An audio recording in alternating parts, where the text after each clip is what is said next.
I'd like to focus this afternoon on why it's important for Croydon North that Britain remains in the European Union. Now, Croydon North is part of an outer London borough, but it has many of the features of an inner city area. It has an extremely diverse population. It has high levels of youth unemployment, particularly, sadly, in the black community. It has too much poor quality housing, particularly in the private rented sector, but it has a very enterprising and ambitious population. Now, Croydon is at a crossroads. The Labour Council that was elected 2 years ago has announced a massive £5 billion regeneration project for the town centre that will affect the entire borough. It will reshape the retail centre around a new Westfield Hammerson's shopping mall, including thousands of new homes, creating thousands of new jobs, new education and leisure facilities, and a growing new tech hub.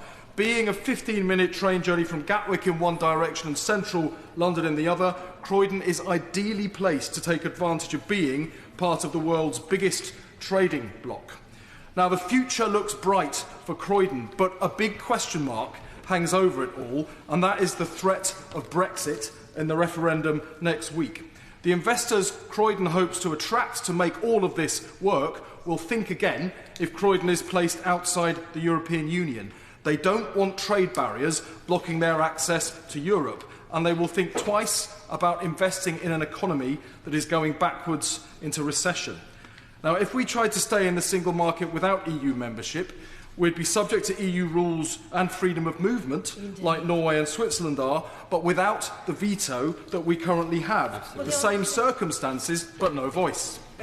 I'm really grateful to the honourable gentleman for giving way. I must say that that is the one argument on my street that people just aren't aware of. They think that we can have a trade agreement with the EU and still lower the immigration from EU countries. It simply isn't true, because we'd have to sign up to the same freedom of movement. We need to get that message out. It's absolutely true, and I'm sure you're doing as much as you can in your constituency, and I'm going to be doing as much as I can in mine. But the Honourable Lady is absolutely right. We would become weaker, not more powerful, if we left the European Union. We would lose control over our destiny, not gain control over it. Now, the Governor of the Bank of England has warned that a vote to leave the EU could trigger recession. And 9 out of 10 economists agree with him that Brexit would seriously damage the economy. A vote to leave next Thursday would be the first time a country had voluntarily chosen to throw its economy into recession. And that would mean more job losses, lower tax revenues, a growing deficit, more cuts in public services like health and education, rising interest rates to prop up the pound, and because of that, higher mortgages. And it's not the wealthy elite that will suffer, it's ordinary people in places like Croydon North.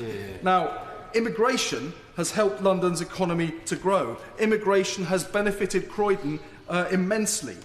Where there are pressures because of immigration, like housing or the National Health Service, those pressures are not the fault of the immigrants who put in more to the economy than they take out. They are the fault of a Tory government that is underfunding our health service and forcing councils to sell off social housing. We cannot allow immigrants to be scapegoated for the failures of this Conservative government.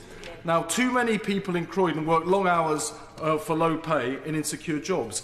Their lives would become harder still without the employment protection that comes from our membership of the European Union.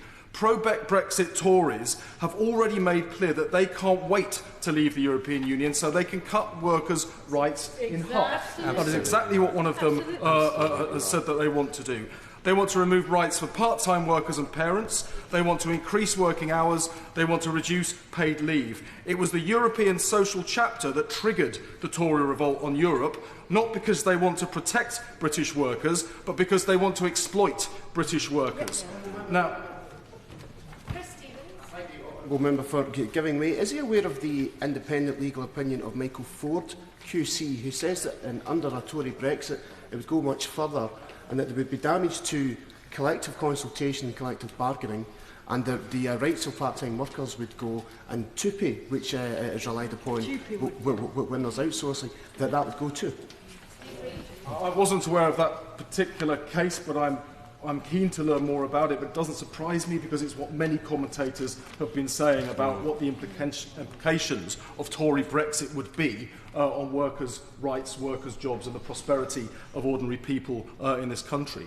It's because of that, and because of all the other reasons that we've heard this afternoon, that I am confident voters in Croydon North will vote next week to remain part of the European Union.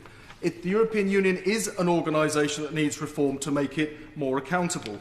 We need to hear the concerns expressed by people of goodwill and use those to make the EU work better in the future. But we cannot cut ourselves adrift and leave ourselves subject to an EU that we can no longer influence because we're isolated on the outside. Croydon's better off in Europe. Britain's better off in Europe. I will be voting Remain next Thursday. Flick Drummond.